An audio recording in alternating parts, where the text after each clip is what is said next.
Hola, ¿qué tal chicos? ¿Cómo están? Muy buenas noches. Mi nombre es Cristina Hernández, soy contadora pública y el día de hoy me va a tocar darles la clase de precierre fiscal de personas morales.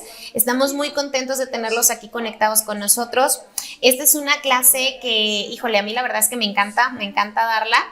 No puedo creer que ya estemos dando el precierre fiscal del 2024 cuando no tenemos tanto que vimos la del precierre fiscal del 2023 y cada que damos esta clase nos llevamos muy buen sabor de boca entre los asistentes que están aquí conectados porque pues nos damos cuenta de que hay muchos contadores o empresas o personas que están como en este medio que no saben el tema de qué se tienen que hacer o bueno, se recomienda que se hagan estos precierres fiscales antes de cerrar el ejercicio. Normalmente tú llegas con el cliente y le dices, bueno, pues vamos a preparar tu declaración anual, cuando pues en marzo o abril del año siguiente, cuando ya no hay absolutamente nada que se pueda hacer y ya nada más empieza el tema de si hubiera hecho esto, si hubiera facturado esto, si hubiera ingresado esto, o si hubiera prestado atención en esto. Antes de cerrar el ejercicio, quizá mi impuesto no hubiera sido tan alto, quizá mi coeficiente no hubiera estado por las nubes, quizá hubiera podido prever cuánto le tenía que repartir de utilidades a mis colaboradores y no me hubiera gastado toda la venta del Buen Fin en diciembre.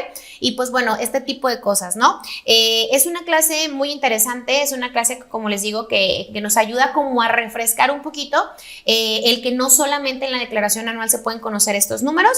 Entonces, pues espero que les guste muchísimo.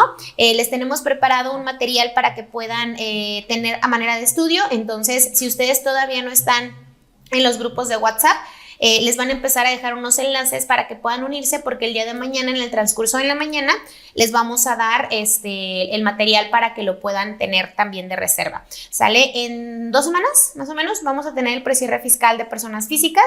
Entonces, pues bueno, los invito a que también nos acompañen en esta clase. Y me presento nuevamente para los que se conectaron después. Mi nombre es Cristina Hernández y el día de hoy vamos a hablar sobre la clase de precierre fiscal de personas morales en un inicio, ¿va? Si hay preguntas o quedan dudas o temas así, la verdad es que a mí me encanta que haya dudas porque nos enriquecen muchísimo estas clases. Entonces, si ustedes preguntan y alguien de ustedes mismos tiene la respuesta, adelante, están en toda la libertad de ponerla. Yo voy a hacer pequeños espacios durante la clase para poder hacer un lapso de preguntas y respuestas para que podamos ir respondiendo las dudas que vayan saliendo. Vamos a empezar con la clase, ¿vale? Voy a compartirles la presentación. 2024, Dios mío, ya se nos está yendo el año. No sé si a ustedes les pasa, pero a mí en lo particular, cuando se llega a septiembre, hagan de cuenta que ya se me acabó el año, ya prácticamente siento que estamos celebrando Navidad y Año Nuevo. Entonces, pues bueno, así como siento que se nos está acabando el año, es como empezamos nosotros con estos precierres fiscales. Ya me presenté, mi nombre es Cristina Hernández y muchísimas gracias por estar aquí conectados con nosotros. Y pues bueno, vamos empezando con esto. Cada vez que nosotros damos aquí en Contateca una clase, tratamos de enlazarla mucho con la parte de teoría, pero enfocarnos un poco más a la práctica. Entonces, a lo largo de esta clase van a estar viendo algunos fundamentos que obviamente siempre nos sirven, porque el fundamento para nosotros como contadores, y yo creo que para todas las materias en ámbito que se relacionan con leyes y demás, pues es importante el fundamento, ¿sabes? Entonces siempre ponemos los fundamentos, pero también les vamos aportando cosas que nosotros vivimos día a día, porque para los que no sepan, nosotros tenemos un despacho de contabilidad que se llama AG Contadores Públicos, en el cual pues también, así como ustedes le batallan con la página del SAT, lo hacemos nosotros, así como ustedes hacen precierres, los hacemos nosotros, y pues son cosas que estamos viviendo día con día.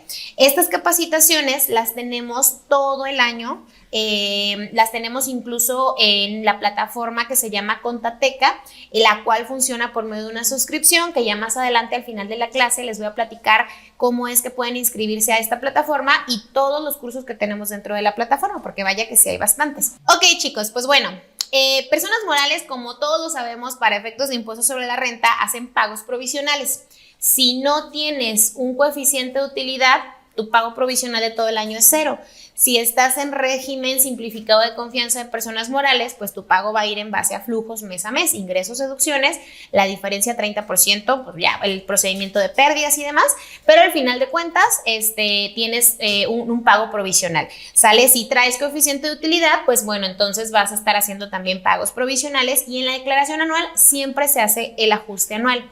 La tasa de impuestos sobre la renta para las personas morales de cualquier régimen, o sea, en título segundo y en régimen simplificado de confianza, va a ser el 30%. No sé por qué todavía a estas alturas me ha tocado de repente personas que están confundidas con la tarifa de ISR de personas morales reciclo y la confunden con la de la persona física. No tiene nada que ver, porque como ustedes y yo sabemos, el reciclo persona moral, la única facilidad que le dieron fue el tema de que podían depreciar un poquito más si tenían cierta inversión menor a, pero la tarifa se quedó igual, o sea, la tasa sigue siendo del 30%, y que bueno, pagan en base a flujo, si te pagan, pagas, si no te pagan, no pagas, ¿sale? Pero bueno, se hace el tema sobre el mismo porcentaje y la declaración anual, que es el precierre fiscal, o sea, nosotros le llamamos precierre fiscal porque no le podemos llamar declaración anual, porque la declaración anual se hace en abril del año que viene. Bueno, de hecho no en abril, perdón, de enero a marzo, es la de las personas morales. Entonces, antes de que cerremos el año, pues precierre fiscal para diferenciarlo de la declaración anual. ¿Cómo se determina una declaración anual de una persona moral? Pues bueno, así lo dice en estos rengloncitos que parecieran muy sencillos, pero hay muchísimo trabajo detrás de, y yo les voy a ir diciendo algunas cosas que a nosotros aquí en el despacho de repente nos pasan y que ya cuando se llega al anual decimos, híjole, es que si esto lo hubiera hecho así, todo fuera más sencillo, ¿sale? Ingresos acumulables del ejercicio, deducciones autorizadas que tengamos bajo este título, obviamente. Después de ingresos y deducciones, le restamos la PTU pagada. Acuérdense que la PTU no es una deducción autorizada, ¿sabes? Entra en un rubro aparte. Sí la podemos disminuir, pero no en el campo de las deducciones autorizadas. Se quita después, ¿sale? Igual eso nos va a dar un concepto que se llama utilidad fiscal, ¿sabes? A la utilidad fiscal hay que restarle las pérdidas fiscales actualizadas, ¿sabes? Y después de haber restado las pérdidas, entonces ahora sí vamos a tener una utilidad fiscal o un resultado fiscal para efectos del impuesto sobre la renta, ¿sabes? Después de haber hecho esto, ya de allí, pues bueno, se aplica la tarifa del 30%. Si desde alguno de los conceptos de arriba ya traemos una base negativa, pues bueno, ya va a ser un procedimiento de aplicación de pérdidas. Ok, entonces, ¿qué es lo que tenemos nosotros que revisar cuando estamos haciendo un precierre fiscal de una persona moral?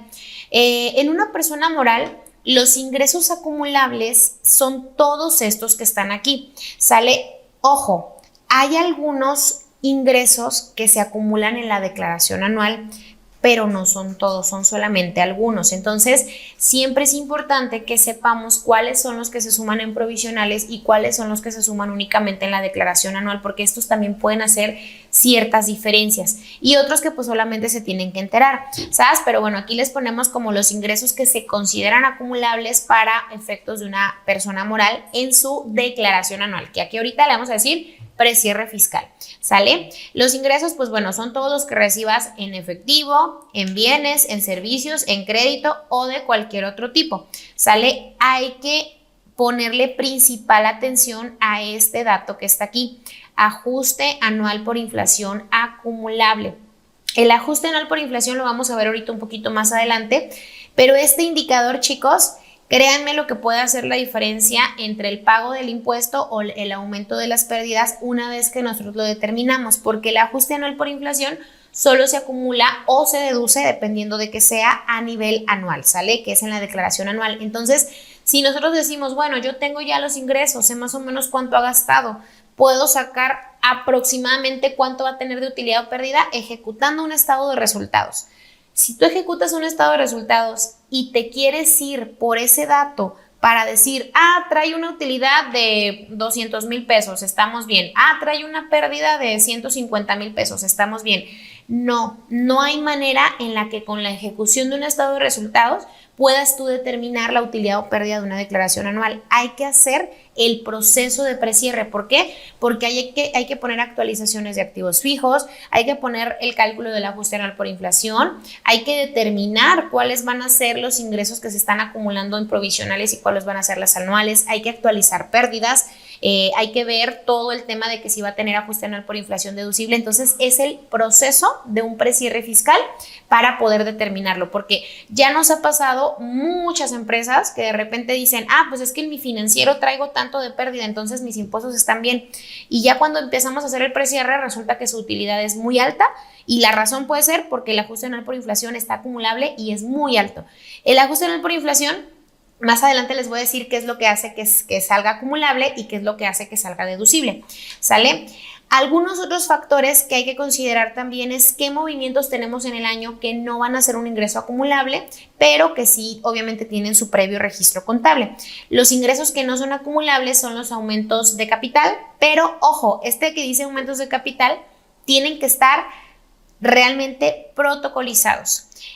Nosotros como contadores luego de repente nos olvidamos y no es que sea realmente nuestra responsabilidad, pero si conocemos ya el dato, pues hay que darle la recomendación a nuestro cliente. Pero, por ejemplo, ustedes sabían que una persona moral tiene por obligación, de acuerdo a la Ley General de Sociedades Mercantiles, estar haciendo por lo menos una asamblea anual ordinaria para exhibir el resultado fiscal, para autorizar aportaciones a capital, para decretar dividendos, para lo que ustedes gusten y manden, ¿sale? Pero siempre se tiene que estar haciendo una actualización cada año. La realidad es que hay empresas que tienen toda la vida y nunca han hecho nada porque no han tenido movimientos. Entonces es como que, bueno, ok, pero luego está la otra parte. La parte de las empresas que dicen aportación para futuros aumentos de capital. Oye, falta lana para la nómina. El dueño en sus cuentas personales tiene. Ahí te va. Aportación para futuros aumentos de capital. ¿Por qué? Pues porque no va a ser un préstamo, ¿sabes? Porque si es un préstamo, entonces tiene que cobrarse intereses y tiene que regresarse. Y normalmente cuando son operaciones entre clientes, o sea, me refiero al dueño de la empresa y la empresa en sí, difícilmente se van a cobrar interés y realmente se van a hacer la devolución.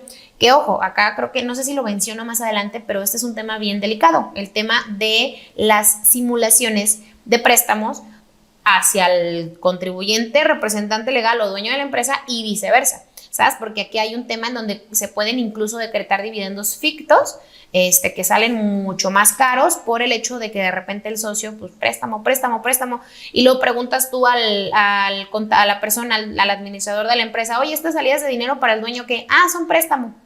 Y pues el préstamo nunca se devuelve. Si llega la autoridad y revisa y ve que se prestó dinero y nunca se devolvió a la empresa, entonces la autoridad puede decretar que son dividendos fictos. Hay una parte muy importante en la ley del impuesto sobre la renta que te habla de las características que debe de tener un préstamo hacia socios o accionistas para que se considere que realmente es un préstamo. Y esas cosas luego de repente se nos olvidan. El pago de pérdidas por sus accionistas, pues bueno, si hay alguna pérdida y los accionistas se hacen cargo de ella, pues tampoco se va a considerar un ingreso para la empresa.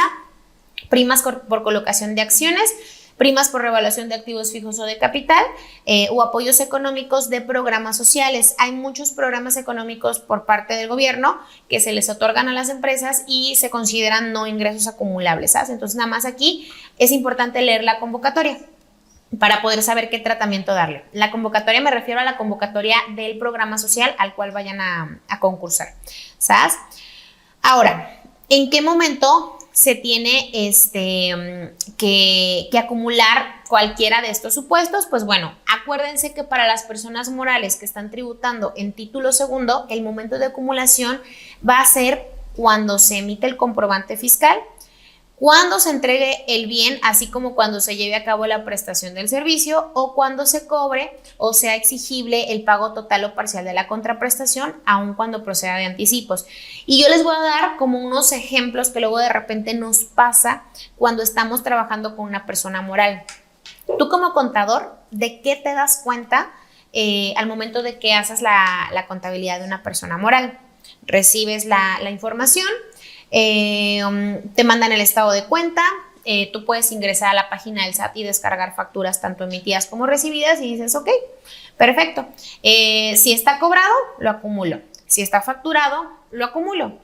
Pero ¿qué pasa si la empresa, por ejemplo, es una comercializadora y suele sacar salidas de almacén, de ventas, que no factura?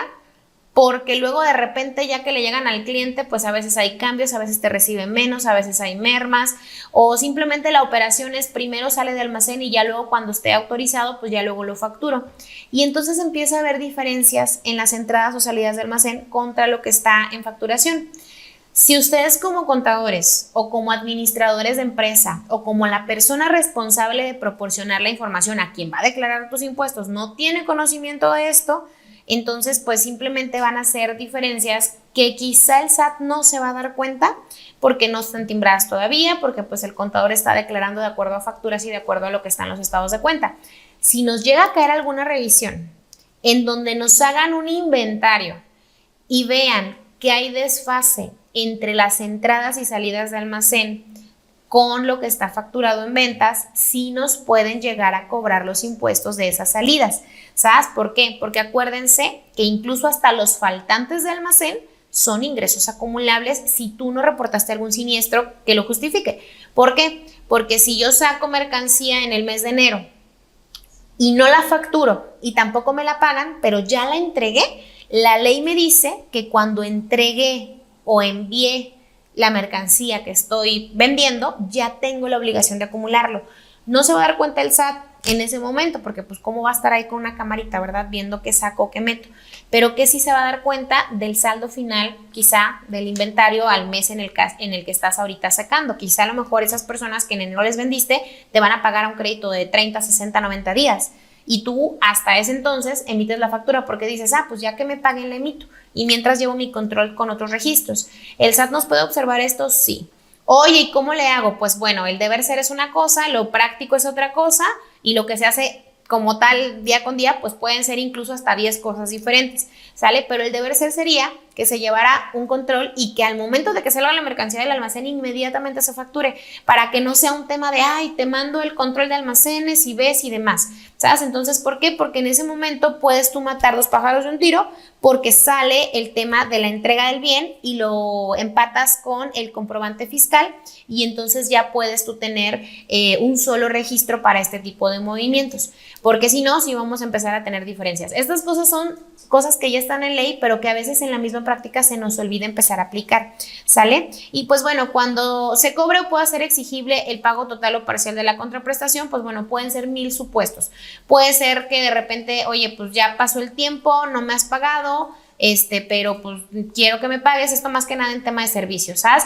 Entonces, este tipo, pues hay que tenerlo muy pendiente porque también pudieran llegar a ser observaciones. Pues a menudo que pasen, no tanto, pero en empresas grandes sí de repente cuando hay revisiones bastante profundas pueden llegar incluso hasta revisar esas cosas para poder encontrarnos diferencias. De las primeras cosas que revisan son cuentas por cobrar y por pagar, ¿sabes? Por si quieren allí darle una depuradita a esas cuentas.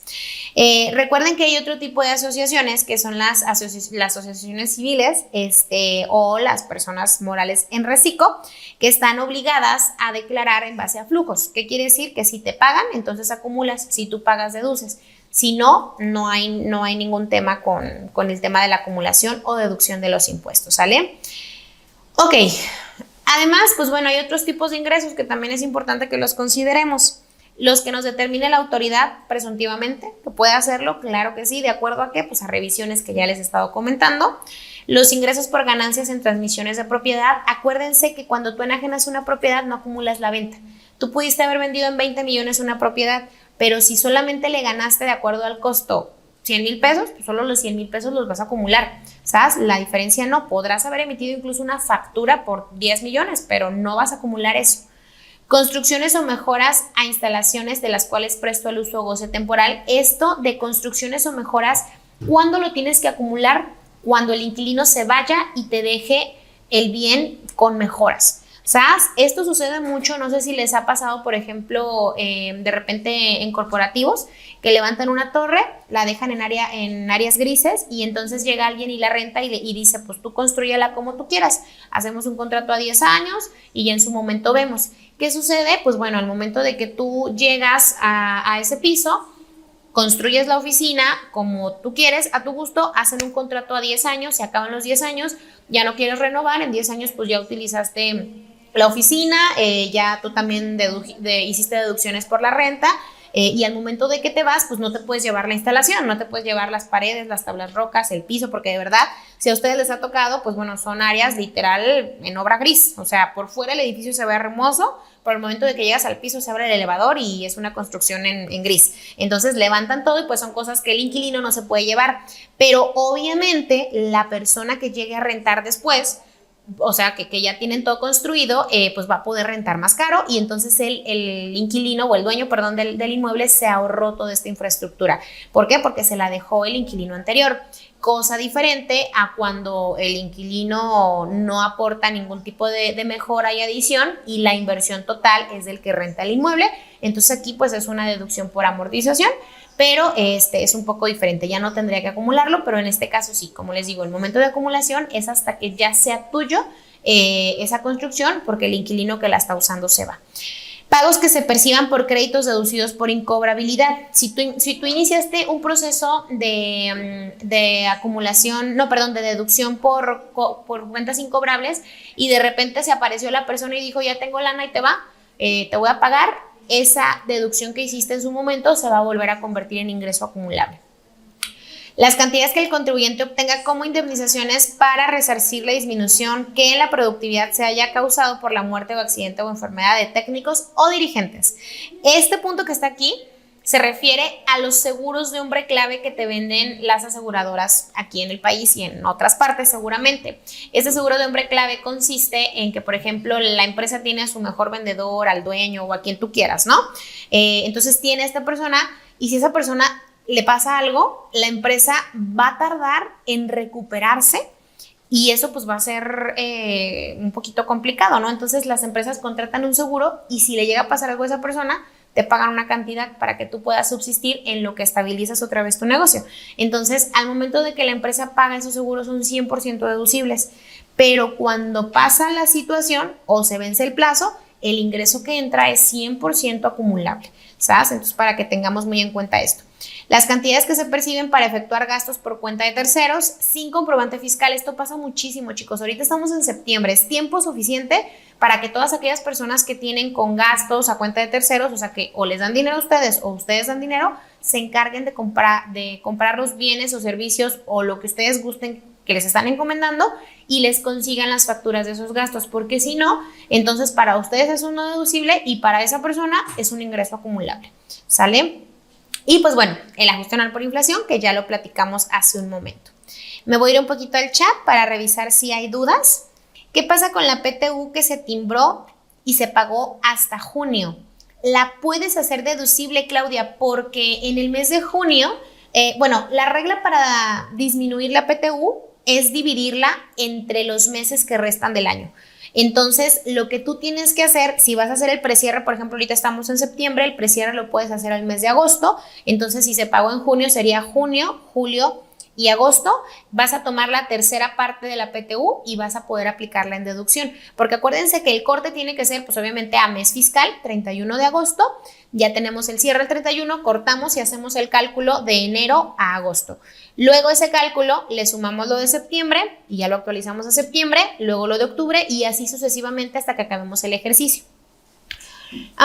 ¿Cuánto tiempo se debe regresar el préstamo o asocio de la empresa? Tiene que haber un contrato, Cata. Normalmente, Cata López, sí, Cata, perdón. Tiene que haber un contrato. Este contrato normalmente se tiene que hacer, se tiene que pagar un interés que esté dentro del estándar del mercado. Y sí se tiene que hacer la devolución. No quiero decirte el tiempo exacto porque sí lo menciona la ley. O sea, no te quiero decir como el tiempo exacto para no darte un dato erróneo, pero la ley sí te dice cuánto es lo que tiene que durar este préstamo. Si alguien incluso tiene el dato de cuánto es lo que marca la ley que tienes que devolver los préstamos entre socios o accionistas para que no se consideren dividendos fictos, igual estaría padrísimo que nos lo pusieran aquí y si no lo tienen, yo les prometo que se los mandamos mañana junto con el material, ¿sale? Igual para que las personas del equipo de Conta nos ayuden a recordarnos cuánto tiempo tiene que pasar y con todo el gusto. Los vuelvo a invitar a unirse a los grupos de WhatsApp, allí les vamos a mandar el material y la respuesta de la pregunta de Cata, ¿sale? Chicos, volvemos un poquito a la presentación y ahorita regreso a resolver algunas dudas adicionales, ¿vale? De acuerdo, pues bueno, ¿qué parte no volteamos a ver durante todo el año? Y aquí ya nos está empezando a causar un poquito de ruido el tema de las deducciones. Acuérdense que ahorita estamos hablando de personas morales en título segundo, que pagan ISR en base a coeficiente. Si no hay coeficiente no pagan y si hay coeficiente, pues bueno, se determinó con el resultado de un año antes y puede que no sea lo mismo. Nos ha pasado y no me van a dejar mentir los que tuvieron empresas que atendieron durante la pandemia. fue un fenómeno en el cual se volvió aún más importante hacer precierres fiscales porque realmente vimos la importancia del precierre. No digo que solo en esa época, pero les voy a decir de qué se trató este tema. Ustedes saben que en 2020 todas las empresas sufrieron cambios muy abruptos y personas y todos los seres humanos a nivel internacional por el tema de la pandemia. Entonces, ¿qué sucede en pandemia? Hubo giros a los cuales les fue súper bien, pero también hubo giros a los cuales les fue de la fregada, si no es que incluso hasta tuvieron que cerrar sus negocios, ¿sale? Entonces, las personas morales traen un coeficiente de utilidad. El coeficiente es el porcentaje de utilidad que generaste de un año anterior, de acuerdo a tu declaración anual, y con ese porcentaje pagas tus impuestos el año siguiente, porque la autoridad dice, si tú de cada peso que facturaste, gastaste 85 pesos y tuviste de ganancia 15 pesos, quiere decir que tu porcentaje de utilidad es del 15% de cada 100. ¿Sabes? Entonces yo me supongo que si tu indicador dice que le ganas 15 pesos a cada 100 pesos, entonces el año que viene mínimo vas a tener esa utilidad. Entonces de allí viene el coeficiente de utilidad. Pero ¿qué pasó en 2019? Imagínate una empresa, porque la pandemia aparte se declaró oficial en 2020, pero 2019 prácticamente transcurrió normal, ¿no? Una empresa con buenas ventas, que tenía buenos indicadores, u otra empresa que se dedicaba, por ejemplo, no sé, al tema de limpieza, desinfección y esas cosas, que pues también sus números andaban relativamente estables.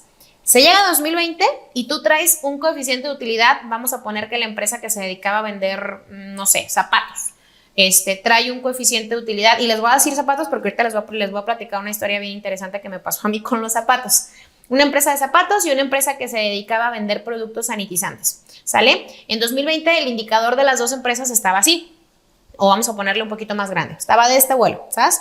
Cada una de las empresas. En 2020 resulta que la empresa que vende zapatos le dicen, ni modo, cierra y manda a tu gente a su casa y verás tú cómo le haces para pagar, pero no tienes permiso de abrir.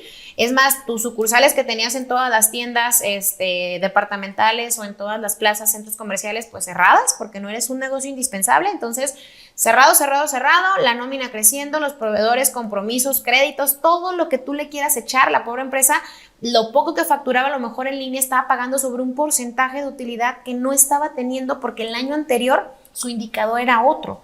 Entonces, todo el año del 2020 estuvo pagando un porcentaje de utilidad que realmente no iba a tener. ¿Por qué? Pues porque estaba en pérdidas, estaba en números rojos, no lo dejaban vender, lo poco que vendía, había problemas de retrasos, paqueterías, todo con una psicosis tremenda. Entonces, o sea, fue una temporada muy complicada. Pero ahora vámonos al otro lado de la moneda, la empresa que se dedicaba a temas de sanitizantes y desinfectantes. ¿Cómo se le disparó su ingreso y su coeficiente estaba aquí? Entonces empezó a vender más, empezó a vender cabinas de desinfección, los tapetitos, los líquidos, cubrebocas, no sé, todo. Esta empresa no cerró, al contrario, tenía muchísimas más ventas de las que a lo mejor hubiera tenido en toda la historia de la empresa. Entonces pasa todo el ejercicio 2020. En 2020 hubo un tema muy interesante que el SAT no descansó, no nos dio prórrogas, no hubo negociación en cuanto a tema de más días ni nada, chambienle como quieran. Y me acuerdo, y les digo el tema de los zapatos, porque yo tengo una niña que tiene ahorita ya 9 años, en ese entonces tenía, no sé, estaba en segundo de kinder, pobrecita, le tocó la pandemia, y segundo de kinder se lo aventó en computadora. Le dejaron de quedar los zapatos. Entonces, normalmente, pues en la casa se la pasaba sin zapatos, y todo el tiempo sin zapatos, y pues no había tema, casi no salíamos. Entonces, de repente un día así como de, pues vamos, un par, nada, otro, nada, otro, nada. Todos los pares de zapatos del closet le dejaron de quedar, y las plazas cerradas. Y no había dónde comprar zapatos, no había lugares ni nada, y yo así de, pues, ¿qué hago? ¿Dónde compro zapatos? Pues solamente los puedo comprar en línea. Entonces, por eso el ejemplo de los zapatos, porque realmente yo nunca había tenido una situación en la cual a ella le dejaran de quedar los zapatos, porque pues constantemente le estás comprando un par y otro par, y pues ya ves que uno no le queda, lo sacas, pero como todo ese tiempo no hubo necesidad de usar zapatos, porque a la niña no le gusta andar con zapatos, ya cuando se los quise poner no tenía. Entonces me di cuenta que durante 8 meses yo no compré un solo par de zapatos. Seguramente las empresas que vendieron zapatos pues resintieron esa caída de ingresos, y pues bueno, las empresas de desinfección pues sí, claro que estaban acá. En 2021, cuando la empresa de zapatos y la empresa de desinfectantes presentaron su declaración anual, pues resulta que la empresa de zapatos estuvo pagando sobre este coeficiente cuando realmente su ingreso fue aquí o incluso fue en negativo. Entonces, tómale todo un año de saldos de impuestos que pagaste, que pudiste haberlos no pagado por el tema del precierre, y contemplarlo antes, y entonces se llega a la declaración anual y ahora tienes un saldo a favor, que bien puedes aplicar para el ejercicio siguiente, pero no te hubiera caído mal el no estar pagando ese dinero. Ahora, ese es el menor de los problemas, porque pues no le debía al SAT. La empresa de desinfección estuvo pagando sobre este mismo coeficiente todo el 2020, provisional. No hizo precierre fiscal. Él estaba contento porque, pues bueno, vendió a más no poder, el contador con su coeficiente de utilidad normalito, impuestos normal, se llega a la declaración anual, toma la base de impuesto que tenía, estaba de este vuelo, el coeficiente estaba acá, durante todo el año pagó, vamos a poner un número de, no sé, 35,000 pesos de ISR, y resulta que su impuesto ya al momento de hacer ajuste en la declaración anual era de 700,000 pesos.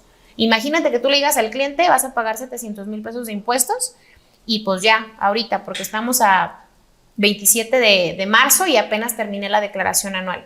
Esto no hubiera pasado si la empresa de sanitización hubiera hecho precierres durante todo el 2020 para ver que su coeficiente de utilidad estaba aquí. Él estaba abonando sobre un coeficiente chiquito, pero realmente su utilidad estaba de este vuelo, ¿sabes? Entonces, a esto voy con el tema de las deducciones. Esto que estamos viendo aquí, chicos, solo lo volteamos a ver en la declaración anual. No podemos esperarnos hasta marzo. Si nos esperamos hasta marzo, no vamos a poder darle números reales a los clientes. Y a ningún cliente le gusta decir, vas a pagar tanto. Les gusta que les digamos que no van a pagar, pero es bueno que podamos prevenirlo. ¿Por qué? Porque si yo le decía al cliente de desinfección en noviembre del 2020, traes una base de tanto, tus impuestos hasta ahorita son de 500,000 pesos. En ese momento que él tenía todos los flujos es, ok, deja voy guardando lana, o espérame, deja voy comprando esta máquina, o deja invertir acá, o deja poner acá, o deja gastar acá, y entonces vas controlando esa parte. Esa es la importancia de un precierre fiscal, ¿sale? Entonces, pues bueno, esta parte de las deducciones son las que ya conocemos. El costo, pues bueno, ya saben que es a tema de las personas morales título segundo. Las de Recico, ellas deducen las compras. Entonces aquí hay una pequeña diferencia en cuanto a uno y otro, y todos estos que están aquí pues son deducciones habituales que nosotros tenemos, ¿sale? Acuérdense que aparte tienen que reunir requisitos. Esta lámina que dice además, van a poder revisar cuáles son los requisitos que deben de reunir esas deducciones autorizadas, y se las dejo aquí para que las puedan estudiar con calma, pero son la mayoría cosas que ya conocemos, que vivimos día con día, pero pues bueno, no está de más que las podamos revisar, ¿sale? Ahora, otro dato bien interesante que pasa con las personas morales, los no deducibles del artículo 28. Les voy a decir algo y quiero que me digan honestamente aquí en el chat, los voy a leer ahorita en un momentito más. La mayoría de nosotros sabemos que un automóvil de una actividad normal que no se dedica a la renta o compra-venta de automóviles está topada la deducción a 175,000 pesos o 250,000 si es vehículo eléctrico. Creo que la mayoría sabemos que existe esa regla, ¿no? Esa regla, pues bueno, viene directamente de los artículos donde vienen las inversiones de activos fijos y listo. Pero ¿alguno de ustedes sabía que el mantenimiento de ese vehículo también está topado? Todos los gastos que genere ese vehículo también están topados al porcentaje de deducibilidad que se aplicó al tope de los 175. ¿Qué quiere decir? Yo adquirí un vehículo de 1,000,000 de pesos y solo pude deducir 175,000 pesos. ¿Sabes? No me importa. Yo quería esa camioneta, pero no era una pick-up, porque acuérdense que las pick-up tienen reglas distintas, era una sub. Entonces, 1,000,000 de pesos, no me importa, 175, mi empresa tiene para eso y más, véngase para acá. Dedúceme aunque sea esos 175,000. Y luego, ¡pum!, mantenimiento de 50,000 pesos. ¿Cuánto porcentaje de los 50,000 pesos puedo aplicar? Solo el 17.5. ¿Por qué? Porque lo que me costó la camioneta, que fueron 1,000,000 de pesos, solamente pude deducir el 17.5% porque fueron 175,000. Llega el mantenimiento, 17.5. Combustible, 17.5. Refacciones, 17.5. Todo se topa a eso. Y ese tipo de topes nos los habla el artículo 28. junto con el tope de las rentas en arrendamiento del leasing y todos esos temas, los gastos exagerados que pudieran llegar a ser socios o accionistas en tema de viáticos también nos los limita en el artículo 28, porque por ejemplo el tema de los viáticos aquí nos dice, si yo me voy de viaje de trabajo, tengo 750 pesos para gastarme en el día. Si yo me fui al Sonora y me eché una comida de 8,000, 9,000 pesos porque invité a 2, 3 socios, solamente voy a poder deducir hasta 750. Es más, si luego me fui a cenar y a desayunar ese mismo día, pues esas ya ni siquiera entran en el tema de la deducibilidad, a pesar de que sea un viático. Entonces, este tipo de cosas son donde siempre la autoridad te saca diferencias, porque difícilmente volteamos a ver esto. Esto es bien interesante, chicos. El artículo 28 de la ley del ISR les recomiendo que lo lean cuando no tengan nada que hacer, porque se van a dar cuenta que hay muchas cosas que hacemos ya como por mecánica y no sabíamos que tenían ciertas regulaciones. Entonces hay que estar muy al pendiente de esta partecita, ¿sabes? Del tema de los no deducibles del artículo 28. Y voy a avanzar un poquito. Estoy viendo que hay algunos comentarios, ahorita me voy a leerlos. Quiero avanzar con el tema del ajuste anual por inflación. El ajuste anual por inflación, que es lo que les decía que puede ser acumulable o deducible, se marcan en los artículos 44, 45 y 46 de la ley de ISR. Está muy sencillo. El tema de créditos es todas las deudas que tienen conmigo. Y obviamente pues el tema de las deudas es todas las deudas que yo tengo, ¿sabes? ¿Por qué en los créditos tenemos ciertas restricciones? Porque los créditos son beneficios para mí. El crédito me genera un ajuste anual por inflación deducible y la deuda me genera un ajuste anual por inflación acumulable. Esto no es otra cosa más que la pérdida natural del valor de mi dinero cuando doy un crédito o de la apreciación de mi dinero cuando me dan un crédito. ¿Por qué? Si yo vendí algo en enero y lo vendí en $500,000 de pesos y le dije a mi cliente, págame en 30 días, y mi cliente no me paga en 30 días, se tarda 6 meses para pagarme porque pues le fue de la patada y no me pudo pagar, en 6 meses me va a pagar $500,000 de pesos. Mi $500,000 de pesos sufre una depreciación natural por el paso del tiempo. Lo mismo que yo tenía en enero, no voy a poder comprar lo mismo que voy a comprar ya en el mes que me paga porque ya perdió valor mi dinero. Entonces, como en este caso yo fui el afectado, yo di un crédito, todo mi saldo de clientes y otras cosas similares entran para el cálculo del ajuste anual por inflación a mi favor, que es el deducible.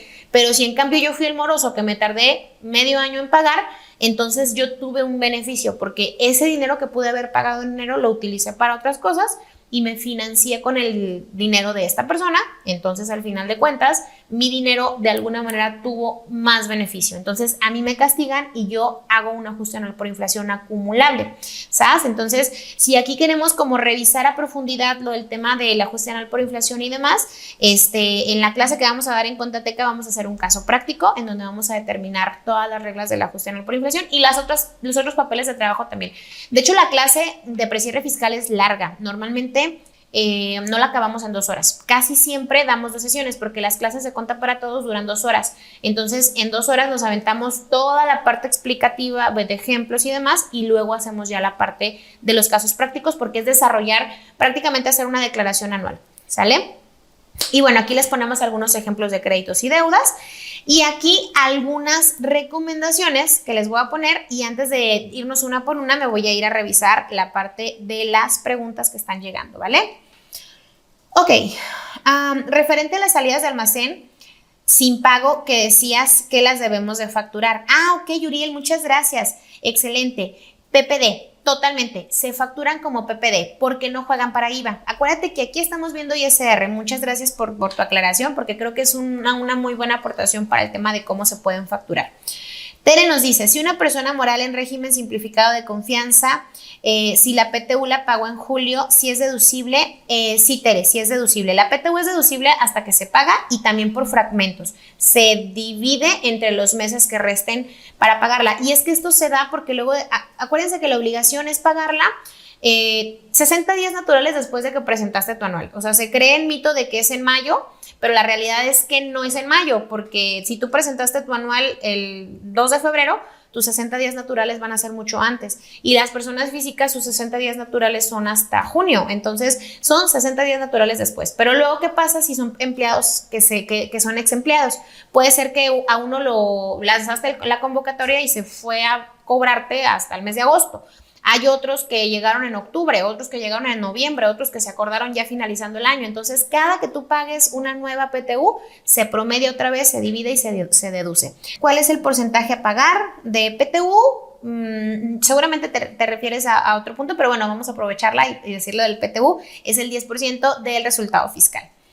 Si llevo como 6 años con pérdida y no tengo coeficiente, ¿qué pasa? Y este año tendré pérdida, sería el 7º año. El SAT no me toma coeficiente de nada, no cata, porque el coeficiente, si no me equivoco, solamente dura 5 años. Creo que sí son 5 años o 3 años. No, perdónenme, son de esas preguntas que sabes, pero luego de repente te confundes con los números. Creo que son 5 años, creo. Si alguien me puede ayudar, aquí estoy segura que ese dato sí se lo saben, nada más para no darles la información errónea, pero después de 5 años, si ya no tienes coeficiente, ahora sí ya es 0, 0, 0, 0, 0, hasta que resulte coeficiente. Aquí yo más que otra cosa, Cata, me preocuparía por Código Fiscal de la Federación, en donde te hablan de la razón de negocio. Si tu empresa tiene 7 años con pérdidas, porque sigue operando. Entonces, pueden llegar a revisarte y cuestionarte ciertas cosas, no tanto en materia de pago de impuestos, sino a ver si tu empresa es perdedora y pierde, entonces pues mejor ciérrala, ¿sabes? O algo estás haciendo para generarle pérdidas. En 2017 hubo esa reforma, si no me equivoco, al tema del Código Fiscal de la Federación. No fue en 17, fue en 19. Donde te decía que las empresas tenían que tener razón de negocio, y razón de negocio no es otra cosa más que pues estás trabajando para generar negocio, y si no hay razón, entonces incluso hasta las deducciones te las cuestionan. Ok, yo sí ya lo sabía, pero en la práctica no conozco un despacho que logre aplicarlo. Sí, me imagino que hablas del tema de las deducciones parciales. Sí, es muy complicado, pero son de esas cosas que sí tenemos que saber que pueden pasar, por lo menos para que no nos agarren en curva cuando nos revisen esas cosas. Pero sí es real. Si en mi empresa no tienen vehículos registrados y los socios tienen coche, ¿se pueden deducir las gasolinas y mantenimientos del coche? Contabilidad Gil y Solís, en estricto sentido no, a menos que haya un acuerdo en el cual se puedan usar esos vehículos para el negocio, pero en estricto sentido no, porque no hay, o sea, no son parte de la empresa. Porque el tema de contratos, soportes y demás se pueden hacer o como prestación a los socios, pero en estricto sentido no se podría. Chistoso, el ajuste anual debo al proveedor y todavía debo pagar impuestos por deber. Sí, ya sé, es una risa. Y luego aparte también es como que el SAT siempre nos dice, ¿no? O sea, para créditos todas las condiciones y para deuda, todo es deuda. Entonces también ahí está bien divertido el tema del ajuste anual. Y sinceramente, chicos, creo que sí es complicado. El ajuste anual es mucho sentido común, que ya sabemos que el sentido común es el menos común del mundo, porque aparte la autoridad no es clara, solamente te dice cualquier cantidad que sea exigible en numerario. En numerario quiere decir en dineros. Entonces, cada que yo tengo una cuenta, o sea, tengo que analizar, para nosotros, por ejemplo, para hacer el ajuste anual por inflación, agarramos una balanza de comprobación y revisamos cuenta por cuenta para ver cuáles son las que sí entran, porque puede ser que unas sí, puede ser que unas no. Hay unas que son muy generales, pero hay otras que no tanto, entonces no se crean que está tan fácil, ¿sale? Gracias a ustedes, chicos. Octavio nos dice, ¿hay un tope para lease no deducible? Me imagino que es leasing, sí es 6,000 pesos. 6,000 pesos es lo único que puedes deducir, pero las empresas que rentan vehículos hacen magia y pues te facturan otra cosa que no es renta, entonces por ahí hay algunas cosas bien interesantes. No, de que gracias a ti, Uriel. Buenas noches. Al sacar el porcentaje de los carros al momento que se terminan de depreciar el automóvil, los gastos que se generan ya pueden ser deducibles al 100. Desde mi punto de vista, Leo, no. Yo seguiría aplicando el mismo porcentaje. 5 años. Muchas gracias, Carlos y Uriel. Me imagino que se refieren al tema del coeficiente de utilidad. Sí, no sé si les pasa que luego de repente les preguntan algo y como que saben que sí, pero no quieren equivocarse. Y me pasa muy seguido de repente con algunas preguntas que me hacen como acordarme de ciertas cosas, y la verdad es que está padre porque nos sirve incluso para aprender un poquito más. Ok, déjenme, les paso esta parte de recomendaciones. Depurar balanza, hay que revisar EFOS, el ajuste anual por inflación acumulable, partidas deducibles. Acuérdense que la nómina no es 100% deducible, no por lo menos la parte exenta o previsión social. El papel de trabajo del subsidio al empleo lo sigo poniendo porque todavía existe, muy poquitito, pero todavía existe, entonces hay que tenerlo siempre presente. Inventario el 31 de diciembre, es real. Debería de hacerse el día que estamos allí casi comiéndonos las 12 uvas. Sabemos que no es cierto, no lo hacemos ese día, pero sí es importante que se haga por lo menos en diciembre, lo más pegado a la realidad. Me ha tocado empresas que de repente llegan nuevas y es como que, vamos a presentar la anual, pásame el inventario del 31 de diciembre, nunca lo tomaron, entonces ahí andamos inventando números. Es obligación y está en ley que tenemos que hacer un inventario al año por lo menos, ¿sale? Y nos sirve porque con eso calculamos el costo. Cuentas por cobrar reales contra contabilidad. Levante la mano. ¿Quién le ha tocado que tiene un montón de saldos en clientes o proveedores y la empresa no le debe a nadie, ni nadie le debe? Y esto pasa por la mala comunicación entre el contador y el cliente, porque hay cobranza que no se empata, hay depósitos que se hacen en efectivo, dinero que no entra a la cuenta, un montón. Pero esta conciliación de cuentas por cobrar y por pagar es importantísima, más ahorita que hay un montón de auditorías electrónicas, chicos, de verdad, me lo van a agradecer si ahorita en este momento se ponen a depurar eso y no ya cuando se llegue el anual, porque incluso esto les puede dar hasta complementarias en provisionales, o se pueden ahorrar el dolor de cabeza de que tengan que contestar invitaciones sobre diferencias en facturación. CFDIs de ingresos pendientes de emitir, obviamente complementos de pagos y anticipos de clientes. Esto pasa mucho, que de repente no facturan los anticipos, pero nosotros decimos, si no hay factura, déjalo, mando anticipo. Pero luego sacan la factura y tienen el anticipo y obligatoriamente por ley tienes que acumular el anticipo, pero como ya lo facturaste y no sabías que era del mismo cliente, estás acumulando doble. La venta porque sacas las ventas del estado de resultados y le sumas los anticipos porque como buen contador dices, el anticipo también se acumula, está bien, pero estás acumulando doble porque no estás haciendo las cancelaciones. Entonces, eso también es importante que lo hagamos. Ahorita, manera de plática, puede sonar un poquito confuso, pero ya cuando lo reflejamos en papeles de trabajo, chicos, toma todo sentido. Entonces, de verdad los invito, por si tienen oportunidad de sumarse a la plataforma, las clases que damos en la plataforma, todo lo que damos aquí, ¡pum!, lo sumamos y lo empatamos con casos prácticos. Yo soy, no sé cómo se le llame, kinestésica o visual o algo así, pero yo aprendo, sí, cuando me explican, pero más de estarlo haciendo, de estar viendo. O sea, tú aquí ahorita me puedes explicar todo, pero yo cuando lo empiezo a hacer en un papel de trabajo, digo, esto por esto y esto por eso y esto por eso, y es cuando ya lo aprendo pues mejor. Aquí por los tiempos no alcanzamos a ver todo. Papeles de trabajo. Estos papeles de trabajo son bien importantes. Anexo de gasto, el ajuste anual por inflación, las pérdidas, CUFIN, CUCA, flujo de efectivo. Híjole, ahí les va. Dentro de lo que vivimos y pasamos hace 2 años con las declaraciones del flujo de efectivo que nos dio un dolor de cabeza, ya no lo pidieron el año pasado, pero no quiere decir que no lo vayan a pedir el siguiente. Nosotros, para serles sinceros, este año que pasó, en las anuales del 23, que presentamos en marzo y abril, sí hicimos el flujo de efectivo, porque ya lo teníamos, porque pues como no sabíamos que no lo iban a pedir y no queríamos arriesgarnos, lo hicimos. Lo plasmamos en un papel de trabajo para que no se nos olvidara, porque vaya que a mí me tocó ver un curso. Es más, cosa curiosa, aquí en el despacho tenemos a un contador que ya tiene pues como 60 y tantos años, el contador Munguía, muy querido aquí en el despacho, y él era el único de todo el despacho que sabía cómo hacer un flujo de efectivo, porque déjenme les digo que pues a nosotros en la escuela seguramente lo vimos, pero pues nunca lo trabajamos, y como él es financiero, él sí los trabajaba mucho.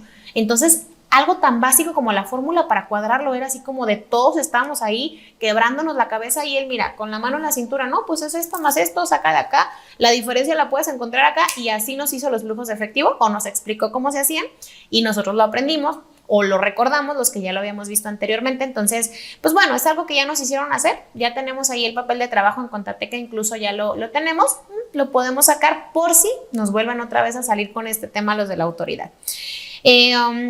Conciliaciones de nómina contra contabilidad, esto ayuda incluso también para tema de diferencias, provisionar ISR anual para el cálculo y del ajuste anual por inflación, porque también es un impuesto que se tiene que pagar, y provisionar papel de trabajo para el subsidio al empleo, se vuelve a poner acá, ¿sale? Este tipo de clases, chicos, para nosotros son muy buenas porque, como les digo, nos ayuda un poquito a estar empatando lo que tenemos tanto en la parte de la información que hacemos día a día, con la parte de recordar ciertas cositas, como lo que nos comentaba ahorita un compañero, que sí sabían lo del tema de la deducción parcial en los gastos, pero no lo aplicamos. No es que lo apliquemos, porque muchas de las cosas que nosotros hacemos es por responsabilidad del cliente, que le decimos, bueno, pues esto es así, pero si tú quieres lo hacemos así, pero pues obviamente el cliente tiene la responsabilidad. Pero siempre lo importante es saberlo. Si lo sabemos, entonces ya estamos del otro lado porque ya no nos agarran desprevenidos. Y nuestro trabajo es decirle al cliente, esto puede pasar. Esto de los préstamos, esto de las cuentas, esto de los ingresos, de los inventarios, de todo. Y al final de cuentas, pues nosotros nos curamos en cuanto a tema de información y listo. Y pues bueno, chicos, de mi parte es todo. Les agradezco infinitamente que hayan estado conmigo aquí en esta pequeña clase. Me encantaría poder dar la clase completa con casos prácticos y demás, pero se nos iría una clase de 3-4 horas y ya ven que luego dicen que después de un ratito el cerebro ya no capta tanta información y yo creo que nos incluimos. De entrada les agradezco infinitamente su tiempo. Gracias por escucharnos, gracias por estar aquí en Conta para Todos. Los invitamos a formar parte de Contateca. Vamos a estar muy contentos de tenerlos aquí con nosotros. Se vienen meses de mucho trabajo, hay que echarle muchas ganas, hay que ser muy responsables en los números que les damos a nuestros clientes y pues bueno, cualquier cosa ya saben, aquí estamos al pendiente. Cuídense mucho, les mando un abrazo hasta donde están, nos estamos viendo en una siguiente capacitación. Hasta luego.